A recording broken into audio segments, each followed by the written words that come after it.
say everything matters around here. Everything. Everything matters. Every play matters. Every practice matters. But we have to start getting into a mindset of setting a tone. Being at Ohio State isn't for everybody. You have to have a certain mindset to want to be the best in the world at what you do. The ball's handed off to a running back. That collision that happens about 3 to 4 yards on the line of scrimmage matters. When a tight end comes off against a defensive end, that first play, it matters. When you blitz off the edge and you take on somebody, it sets the tone. The first kickoff sets the tone. Defending the shoes, defending your home, and defending your honor. You got to deal with our offense. You got to deal with our defense and our special teams. The Block O, the horseshoe itself means a lot to a lot of people and has for a lot of generations. So there's a lot of responsibility that comes with that. When you're a football player at Ohio State, you have a responsibility and obligation to defend that stadium. Yeah, it's time to defend the shoe and set the tone. Welcome to a very special edition of The Football Fever, live on the campus of The Ohio State University. I'm Rodney Dunigan. I'm going to quarterback this thing for you tonight. Oh, you're the quarterback. There you go. I think someone's confused about who the quarterback is.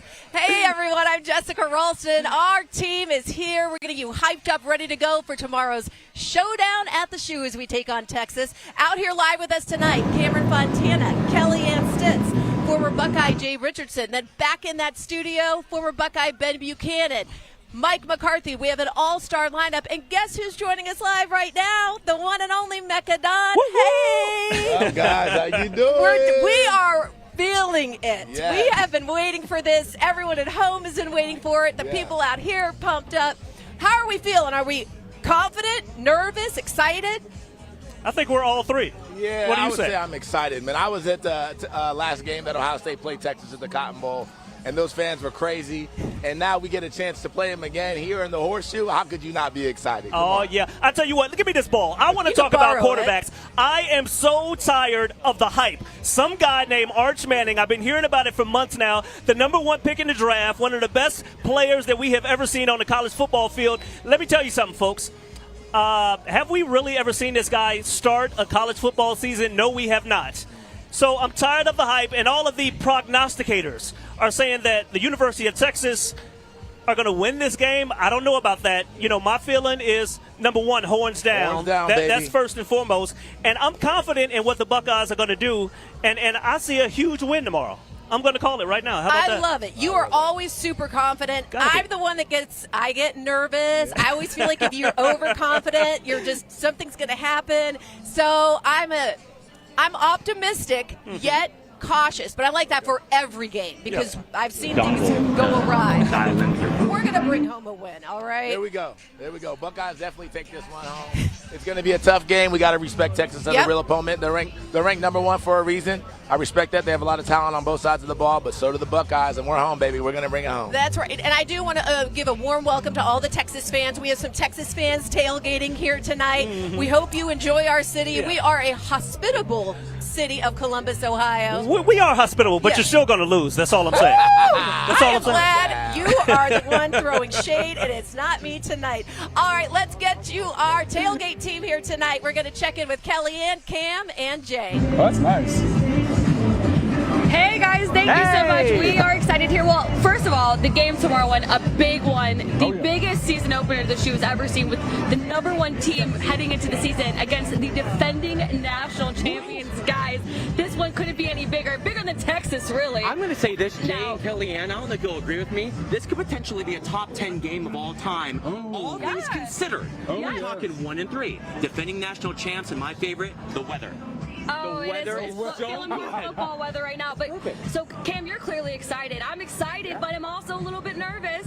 We all should be a little bit nervous. Texas is a fantastic football team. Yeah. They got a lot of kids back, and they have Peyton and Eli's little nephew Arch, who is not so little, by the way, 6'4", and a fantastic athlete. This is going to be the biggest opener in maybe the history of college football, guys. Yes. And right now, Columbus, Ohio, is the center of the college football universe. Doesn't that feel good? It feels so good. It's the place to be. And we're at the center right now. Check out what's behind us right here, the Athletes First Tailgate. Listen, if you're watching at home right now, going, I'm looking for somewhere sweet to be on this Friday night, get out here right next to the Riverwatch Tower because we're about to have some fun. Speaking of, I'll let you guys get in the nitty-gritty. I'm going to go tailgate, okay? Oh, you want to do party? The fans, I'm going to relax. You got the one job. Now the have fun, Cam. We'll have to check in with him later. He's already getting the crowd riled up with the OHIO right now. Cam has arrived. He has arrived. Stop.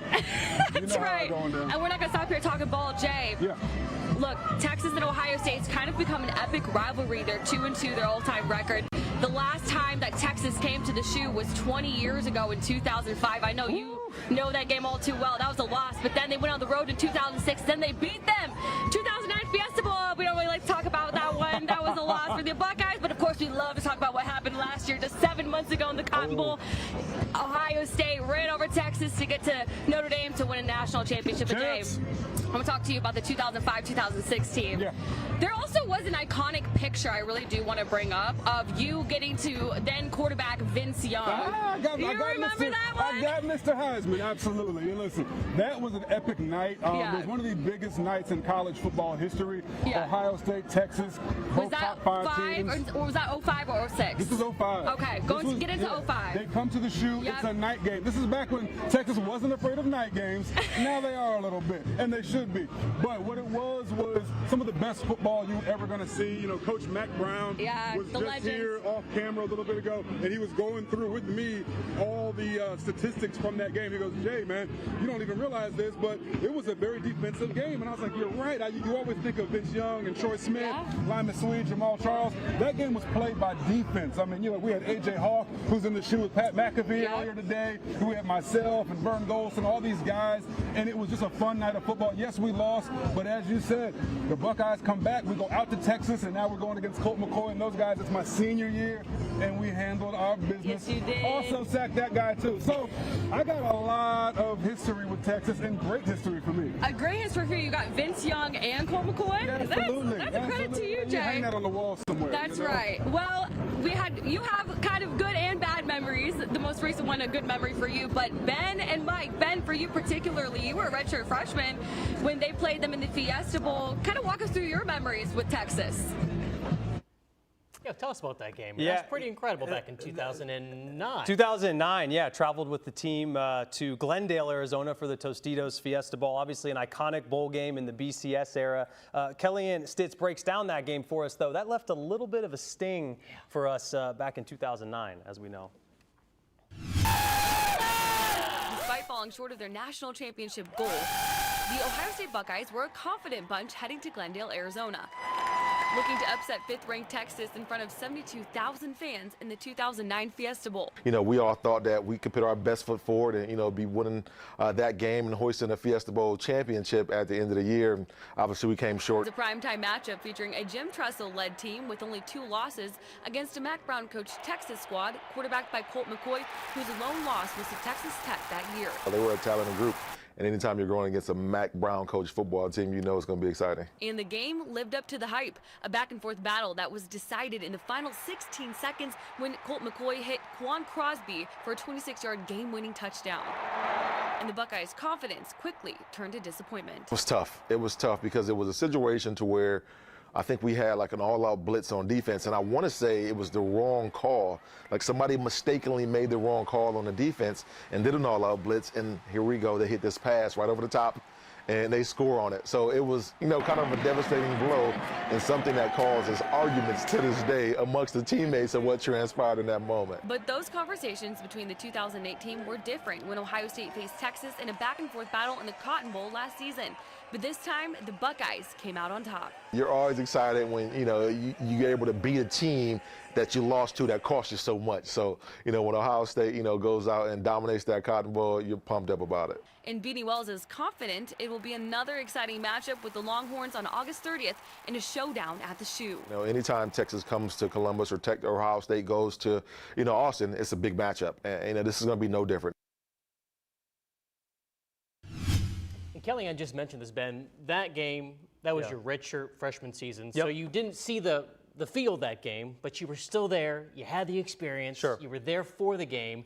And it really seems like any time you have Ohio State playing Texas, whether it's a regular season game or like that bowl game, it always just seems to have that extra weight. Was that bowl game any different? It wasn't. You know, Ohio State and Texas, those are two of the biggest brands in college football. You look at Heisman Trophy winners, you look at first-round draft picks, you look at all the pageantry around those two teams. You felt that in the Tostitos Fiesta Bowl. So that was a stinging loss. And just for me that year, being a redshirt freshman, I was happy to board the plane and take warm-ups. I know my mom, dad, brothers came and watched us in Glendale Glendale, Arizona. But to play with guys like Beanie Wells and James Laurinaitis, that was a learning experience for the next group of, the young redshirt freshmen to be able to make their mark. But this is one of those games where when talent is equated, the margin is so thin in this game, Mike. It is so thin. You have to be so razor sharp, and that's why I know the guys are going to be ready to play tomorrow. You have to bring your best when it's Ohio State versus Texas. Yeah, and no question. In that game, there for the Fiesta Bowl, it came down just to that fourth quarter, those final seconds with that Texas touchdown.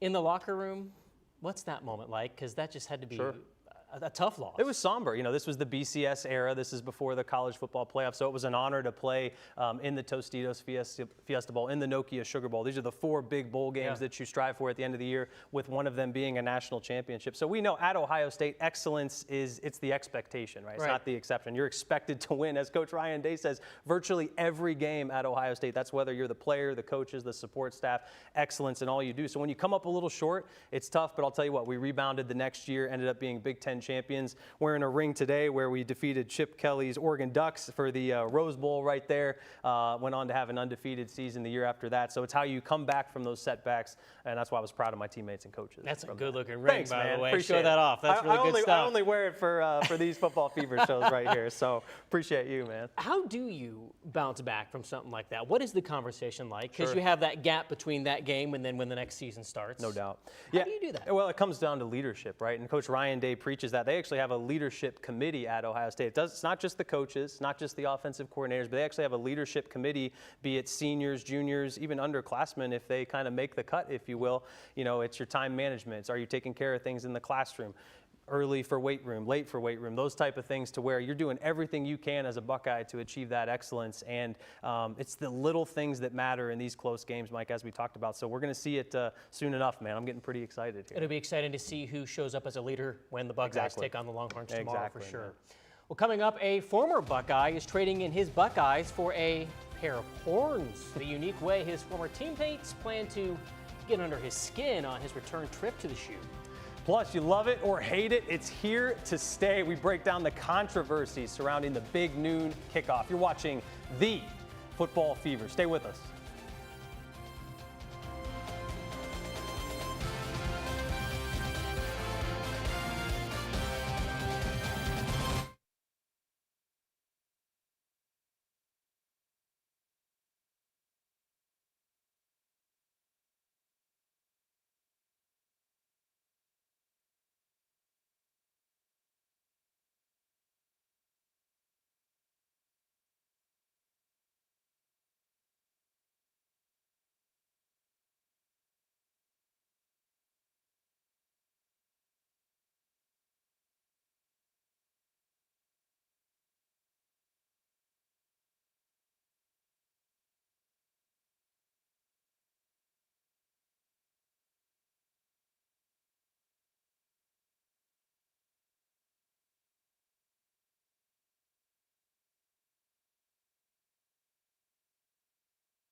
I was looking up a bunch of trash talking German for him, just so the ref doesn't get us on a couple, But no, I'm pumped actually. It's gonna be fun to see him. I mean, me and him, been best friends for the past couple years living together, and so it's been, I don't know, it's a blessing to be able to go and play up against him.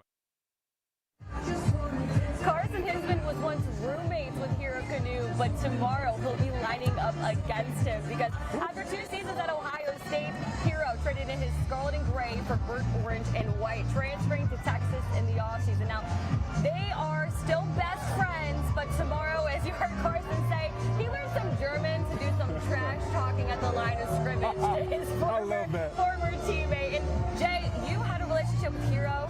You were really high on him. Just talk about what he brings to Texas. Hero, unfortunately, brings to Texas. Right?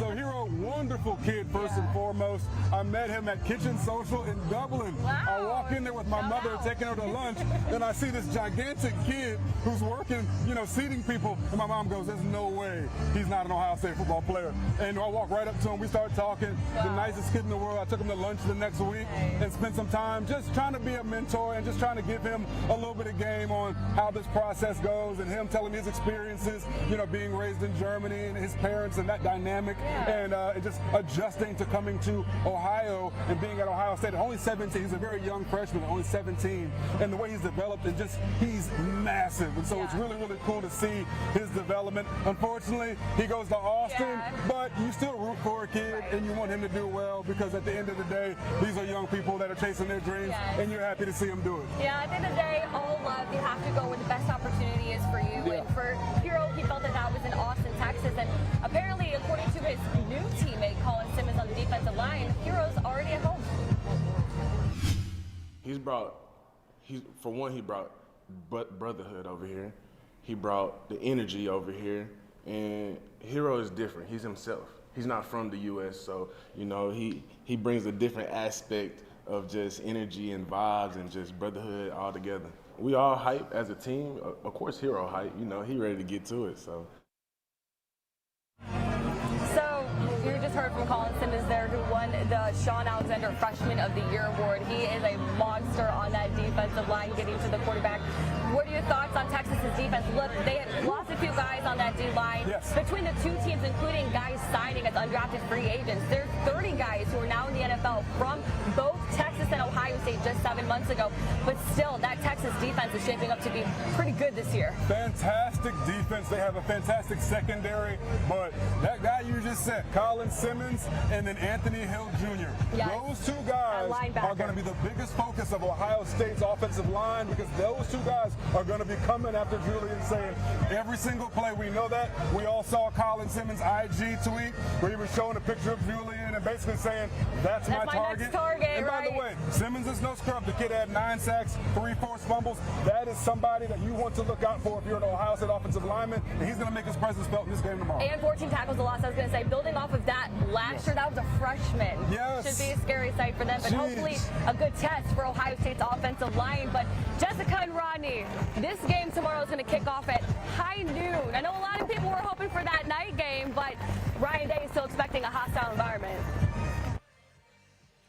Yes, indeed. We know people will be hyped for this game. As we get closer to tomorrow's game, Rodney, that controversy grows. It's really not about which team we're playing, who's at QB1. It is that 12 o'clock hour. That's right. It has certainly been a controversy. A lot of Buckeye fans obviously speaking out against that high noon game. But let's talk about history. History tells us that the Buckeyes tend to dominate in that high noon spot. Last year, the team had 6 straight noon games to close out the season. The reason behind it, of course, the money. Now, Fox has a big deal with the Big Ten Conference, which means more often than not, OSU will be playing at noon. But 8 months later, OSU players are still talking about the atmosphere at the Shoe when they took on Tennessee at night.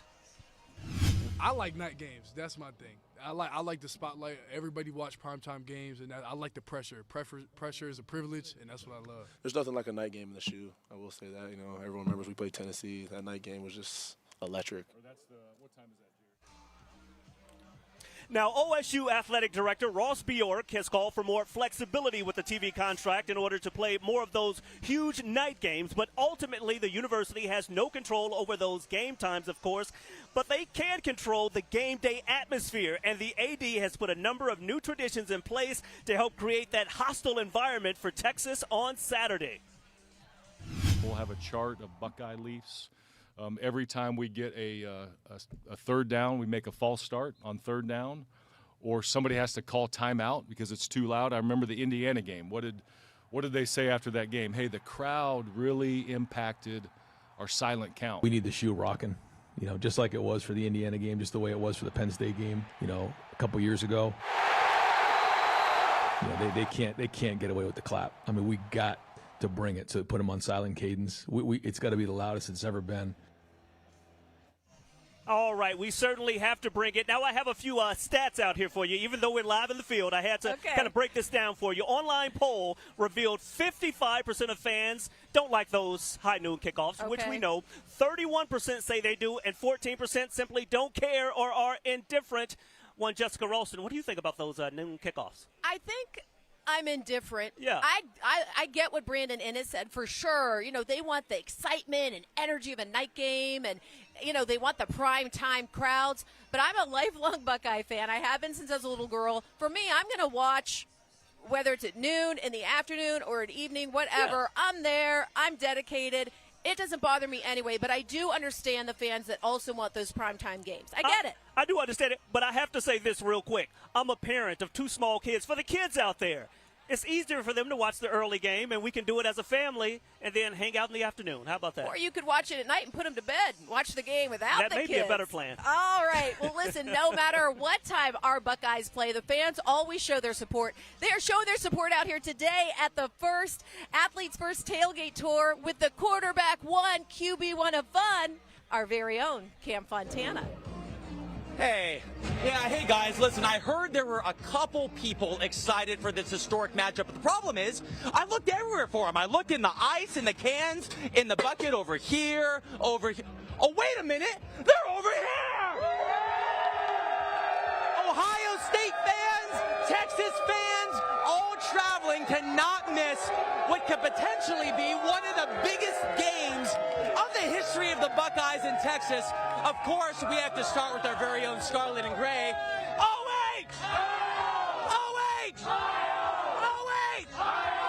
So what's going through your mind right now, sir? We're getting ready for the game over here. We got Texas fans right in your face. What are you thinking? Oh, I'm thinking that Ohio is opening up with a win. Who thinks we're going to open up with a W?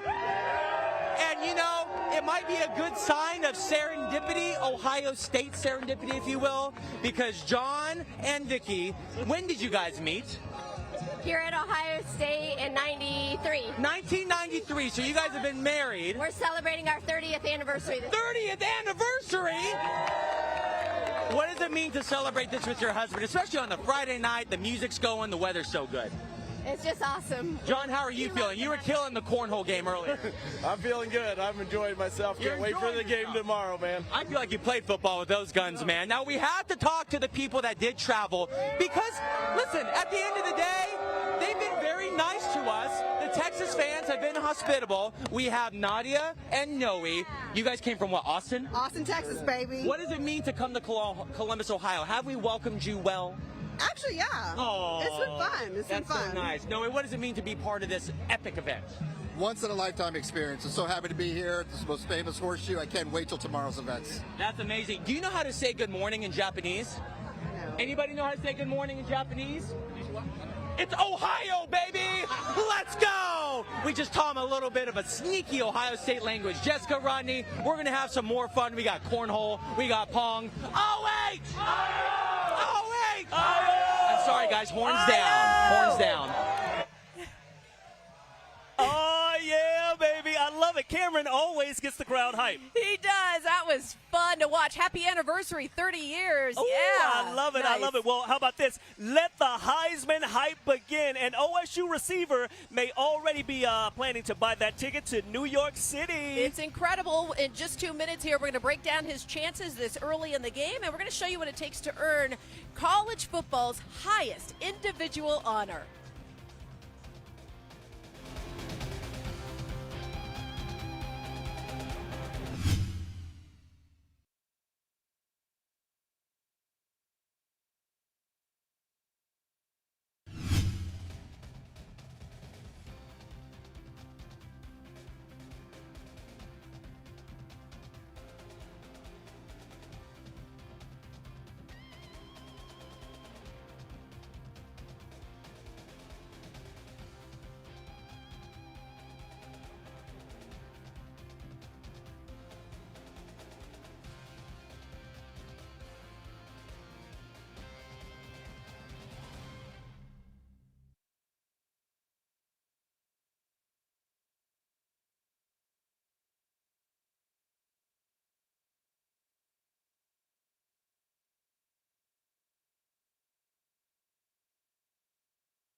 All right, bringing you back live to the Ozone, where our Dave Holmes is pretty busy getting ready for a live edition of the Script podcast with former Buckeye greats Beanie Wells and Cardale Jones. They'll be joined by special guests like Braxton Miller and Jack Sawyer starting at 5. It's quite the guest list. Make sure to tune in for this very special edition of the Script podcast to come. As we count down to the Script, we're also counting down to kickoff and the start of Heisman Trophy talk. Everyone's excited about that, Mike.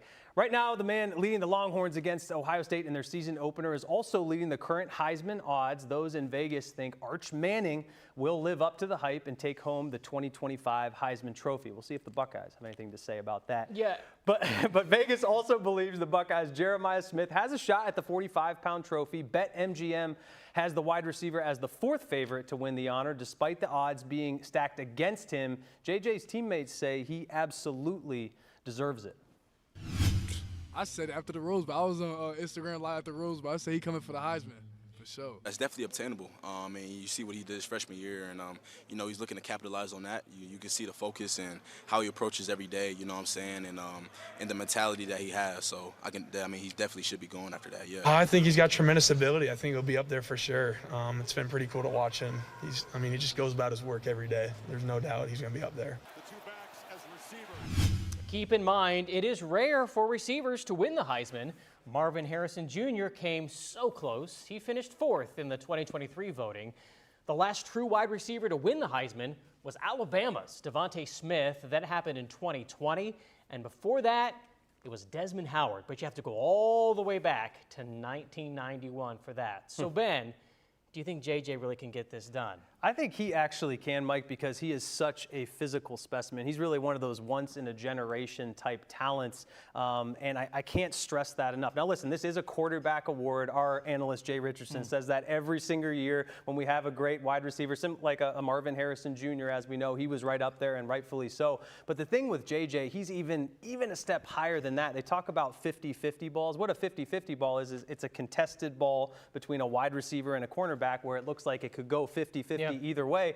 Essentially, with Jeremiah Smith, you're looking at 90-10, 95-5. He's just going to win that many matchups just because of his physicality. You see him going over the top, catching a ball right there in the playoff, ice cold. Love that December game, the playoff game versus Tennessee there. But he is just so fast, so furious, is such an amazing player, and it really is just his physical strength, the way that he's able to take over games, and that's what you want to see. This award should go to the best player in college football, not the best quarterback in college football, though it sometimes does come down to that. For me, you look at a true game changer, absolute game changer, that's number 4, Jeremiah Smith for the Ohio State Buckeyes. Well, and I think what's going to be really interesting to watch with this particular game as well is keep in mind, JJ had this incredible season last year, but when it came to that playoff game against Texas, he was really kind of shut out that game. They did. Give credit to Texas. They really did shut him down in that particular game. But you know what? That's where it's next man up. That's where a Carnell Tate, a Brandon Innes, somebody is going to step up in that capacity. Even though if JJ's not catching,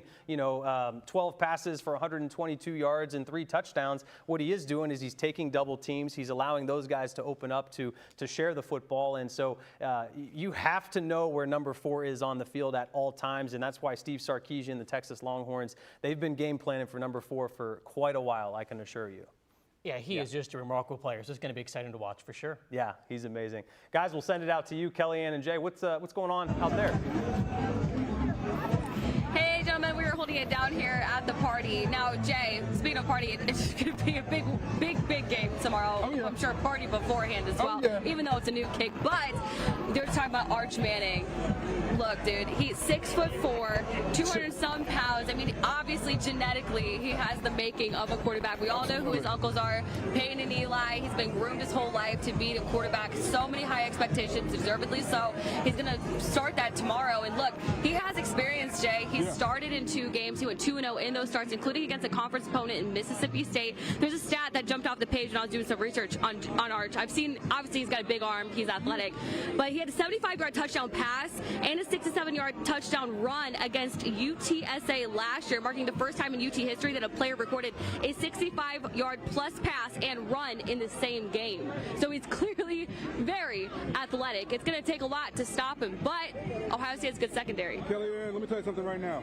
Arch Manning and for those who know, I've been living in Austin, Texas the last few months. I've been to Texas. So you've seen him? I've seen Arch up close. Yep. Give He's some insight, impressive. Jay. Physically, he's the real deal. Quiet kid, actually. Very calm.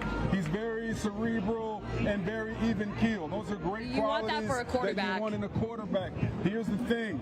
You talk about the UTSA stats. Listen, that is like a high school beating up on a middle school when you talk about Texas going against UTSA. He's supposed to do that against UTSA. The Buckeyes are going to be a different challenge for Arch Manning. You got to understand what he's got to face in his opening game, in the biggest game he's ever had to start in. He's going to be across the lines from Caleb Downs, who's widely regarded as maybe the second best player in college football on the defensive side. Then he's going to have Iggy on the other side and Matthews.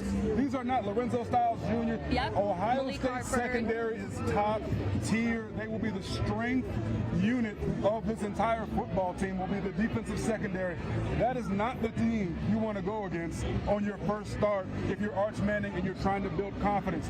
So look for Sarkisian to keep a simple game plan starting off for Texas, get some easy layups for Arch to get him going, lean on their run game with those two fantastic backs, and then maybe he'll let Arch show off that big arm and some of those legs. But let me tell you, it's not going to be easy. It's going to be a fun game as an analyst to really diagnose and break down, because there's so many great players and there's going to be a great chess match going on between Ryan Day and Steve Sarkisian. I cannot wait. Yeah, both guys trying to get their quarterbacks in a rhythm, and a big test for both Arch Manning and Julian Sayin. But looking at the Buckeyes roster, they had to replace multiple key guys from last year's national championship team, including the two in the backfield, Quinshon Judkins and Travion Henderson. But they found their answer. Coming up, we will introduce you to the expected new tandem in that backfield and their new nickname that they're sporting this year. Now, that's coming up. We'll be right back.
Ohio State lost 14 players alone to the NFL draft, and replacing all that talent really can be a tough thing to do, but luckily for Ohio State, this season, it doesn't seem like it's going to be too big of an issue. That's right, Mike. As most people predicted, Julian Sayin has taken over the reins from Will Howard, and despite Emeka Egbuka leaving, Zone 6 is still loaded with talent. And that leaves the running backs. Now, it will certainly be tough to replace Trey Henderson and Quinshon Judkins, but as Kellyanne shows us, a new duo named Sonic and Knuckles, they're ready to step up. Man, I think it's going to be Sonic and Knuckles, man. You know, you got that Sonic and Knuckles, you know what I mean? James Peebles and C.J. Donaldson are taking on a new persona on the field. I got to do the dirty work. I'm cool. I'm definitely cool with doing the dirty work. I like to see James, you know, as Sonic. You know, he's the more of the personality guy, and I'm cool with being, the bad cop, good cop. And these running backs are ready to burst onto the scene this season. We go definitely be physical, and we go run fast. That's just our motto. We both run hard, and we know he's 6'2", 230. I'm excited to, see what he's going to bring and how we're going to be able to feed off each other. Donaldson brings physicality and versatility from West Virginia, and the 6'2", 227-pound transfer running back is already at home in the Buckeyes backfield. I like the skill set. He's a bigger back. And then he's a very intelligent football player. Meanwhile, Peoples rushed for 197 yards and 2 touchdowns last season as a freshman backup. This year, as a sophomore, Peoples is ready to level up and play a bigger role for the Buckeyes. I'm totally different. Through training and the guys that I sat behind, just learned from them and what I've seen, gotten faster, stronger, quicker. Everything has just taken another level up. Now, although Peoples and Donaldson are the new kids on the block, there's still plenty of veterans from last season's championship season ready to run it back, as we know. Guys like Davison Igbinosun, that's right, the cornerback choosing to spend one more year in Columbus and headline the secondary with Jermaine Matthews Jr. Now, one of the reasons Iggy, as he's affectionately known as, has come back to work on his game is to make sure that he is NFL ready. And the big thing he needs to work on is penalties. He was one of the most penalized players for the Buckeyes last season. It's an issue Iggy says he's well aware of and has been working to rectify. I would say the biggest thing about the penalties is just turning my head around and playing the football. So I feel like I've been doing that throughout spring practice and training camp. And I realized, I went back and looked at all the tape. The problem wasn't me holding it the line. The problem was me getting my head around and just playing the football. Now, as we know, one of the guys who's always harping on the Buckeyes and their penalties is our very own Jay Richardson, the guy who sits right next to me here every Saturday on the Football Fever. But Jay, we don't know, is this like throwing footballs from a glass house? Apparently, this guy is no stranger to the yellow penalty flag that we'll have a chance to see here. They just had a wonderful time, and of course, winning the football game. Now, that's just frosting, folks. So there's a penalty. That might have been a face mask. No, your eyes do not deceive you. That's Jay Richardson getting flagged for a face mask. Now, granted, the Buckeyes would go on to win that game 24-7, but still, let's bring in Jay Rich and have him explain himself. Jay, what's with the penalty, my man? You know the producer had to put me up to this, dude. Come on. Hold up. Ben and Mike, this guy right here, we just saw that face mask against Colt McCoy from the 2006 game. Jay, you were the first to get on the Buckeyes about penalties, and rightfully so. They should be playing disciplined football, but I think it's because you had to learn from your lesson, right? Is that why you're trying to make up for that? Where did you guys find that clip just to slander me on television here? First of all, that was a fantastic hit. That was peak defensive line play. I hit him perfectly, did everything I was supposed to do. It was an awful, awful call. Coach Tressel, after that game, said they should not have called that, Jay. That was a terrible call. We saw the TV copy. Somebody from the booth called down and said it was a clean hit, so the refs hosed me on that one. And I'm still proud of that concussion I gave Colt McCoy. Big dog over here. Well, even care. You didn't even draw as many penalties as IGB did last year. 16 penalties according to Pro Football Focus. A lot of those pass interference. But as we heard from IGB there, he came back to Ohio State to work on his penalty problem to become what he said he wants to be a first-round draft pick. He said he's worked really hard this offseason, this summer, this preseason to work on that penalty problem with his technique, turning his head, spotting the ball better. And as Coach Walt said, he's a little bit handsy at the the top, so he's also working on that too. But just playing more disciplined football, balancing that aggression with discipline. Yeah, so here's the thing about Iggy, which I love his game, Kellyanne. The kid is 6'2". There are not many 6'2" corners out there. Okay, you're talking about Sauce Gardner of the New York Jets. Yes. That kind of prototype. And he can run, and he's aggressive, and he's intelligent. The only thing about it is once the ball's in the air, you got to disengage, and sometimes he gets a little too aggressive, a little too handsy, as Coach Ball said, and then it becomes a penalty. And you know how I am about penalties, especially on game day, big games.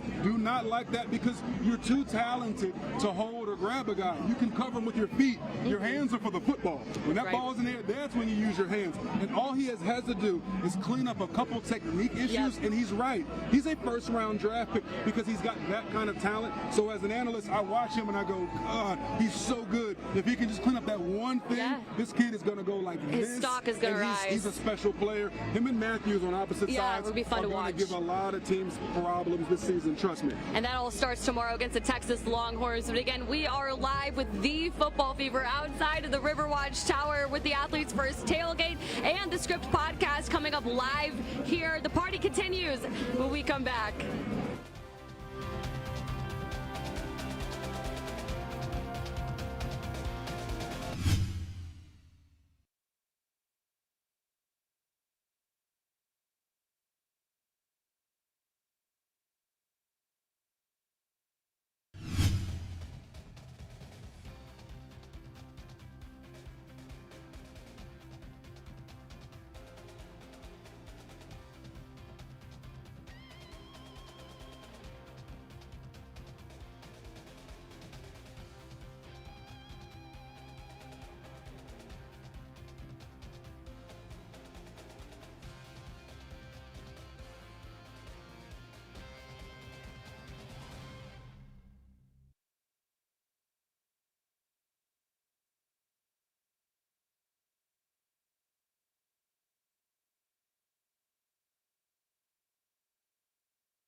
Whole team, like we've been waiting for this moment ever since we won a natty last year. Like, all right, we know what we got coming in here.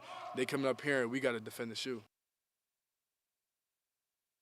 Just like he said, we are ready to defend the shoe, but of course you cannot do that without the energy and excitement of the fans. Yeah, and nobody brings the energy like our own Cameron Fontana, who has decided to challenge Kellyanne and Jay to a little bit of something tonight. What do you guys have going on? At the amazing Athletes First Tailgates.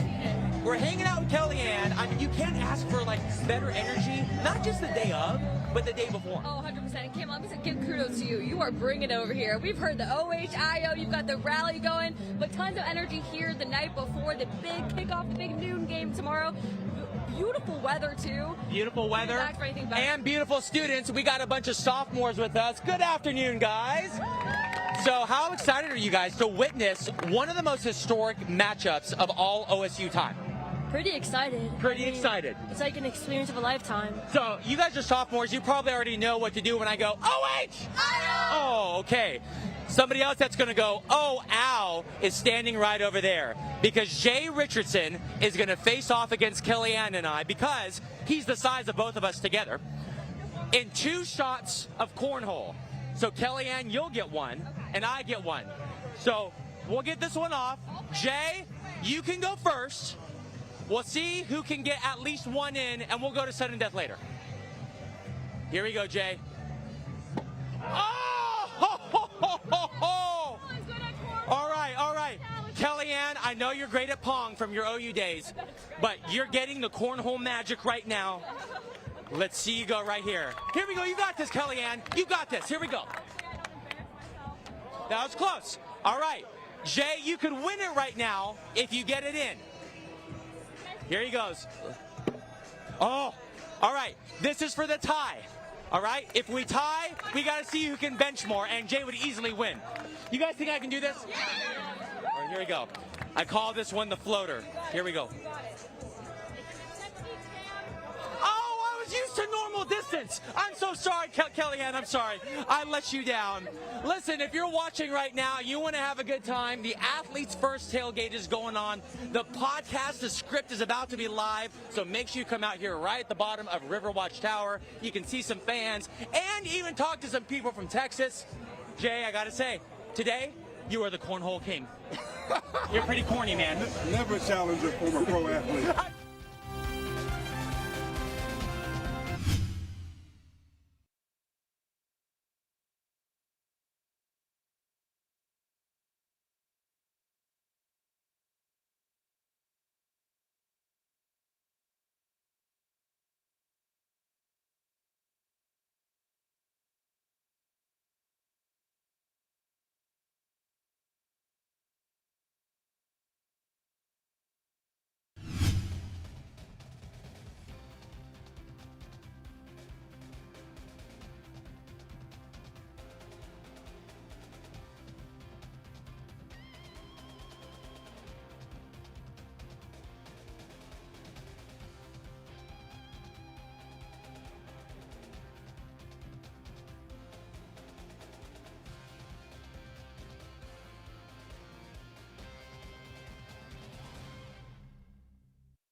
Okay, you may have noticed that the entire Football Fever crew is here except for one very important person, Mr. Dave Holmes, and believe it or not, there's a pretty good reason for that. Well, he's actually hard at work. He put on his Dave Sherlock Holmes hat.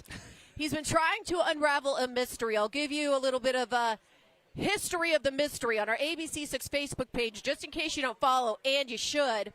During Saturday games for Ohio State, we have a mystery poster from our station who engages in smack talk, spicy. Last year, you may have noticed, the ABC6 Facebook page took a dramatic turn in tone. Wild posting, aggressive posting, caps lock posting during Ohio State's national championship run. Now, over the past 7 months, I've had countless viewers ask me if I'm the one behind the page. So let me look you right in the eye over here on camera, too. I swear on my life, I am not the one running the page. But I won't sleep until I find out who is. It's not me. Matthew Thomas is a member of the ABC6 digital team and one of the few people who has access to the Facebook page. How many employees here know our Facebook password? 5, maybe 6. Is that just the web team? Yeah, just the web team. And maybe Isabel Hansen. Sounds like I need to pay Miss Hansen a visit. Are you voice tracking right now? It's Ohio State together at the mountaintop. Champions of college football. Isabel, nice to see you again. We've literally never talked until now. Fair enough. Rumor has it you know the ABC6 Facebook password. Well, yeah, the password was password. Everyone knew that. Not even password exclamation point? Everyone knows you just put an exclamation point at the end, and that's what makes it secure. Is that what you do? Yeah, my checking account password is Holmes exclamation point. What are you writing? With this new information, it was clear I had to widen my search, but it was getting tougher and tougher to get people to go on camera. Look, Dave, I don't have time for this. I have work to do. Work to do? You're a news anchor. You read the teleprompter. Anyway, I just want to know who runs the ABC6 Facebook page. No way. I'm not talking about this on camera. Are you going to blur my face? Sure. And change my voice? Whatever you want, Rodney. You can't say my name if you're hiding my identity. No worries. I'm going to edit all this out. All right, fine. All I know is that we have a web guy who works from home on Saturdays. You may want to pay him a visit. So I did. The weekend web guy agreed to talk to me on the condition that I don't reveal his name, or face, or social security number, which I asked for multiple times. So, do you run the ABC6 Facebook page? I do. So why do you want to stay hidden? I don't do it for the fame. I do it for the love of the game. Do you ever think you cross the line and go too far? I actually think I don't go far enough. So what do you have in store for this season? You'll find out soon enough.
Listen, This is a good time. Oh, it is. I love seeing all the fans down here and talking about football, and I love the Texas fans that made the trip here for the game, and everyone's getting along for now. It is a good time. And it's always great to be among the fans and just to, see that passion. And everybody is excited about this. I'm talking about a season-opening game that a lot of folks are calling historic. Number 1 against number 3, even though we all know who's number 1 in our hearts, and we know who's going to come away with the win tomorrow, no doubt. Listen, I got butterflies of nervousness. You are stressing me out. No nerves. Okay. No nerves at all. Okay, it's all good. I'll just fan myself. We'll see you at 5 o'clock.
Testing, 1, 2, 3. Hello. Yes, I can. Hello. Okay, we're good.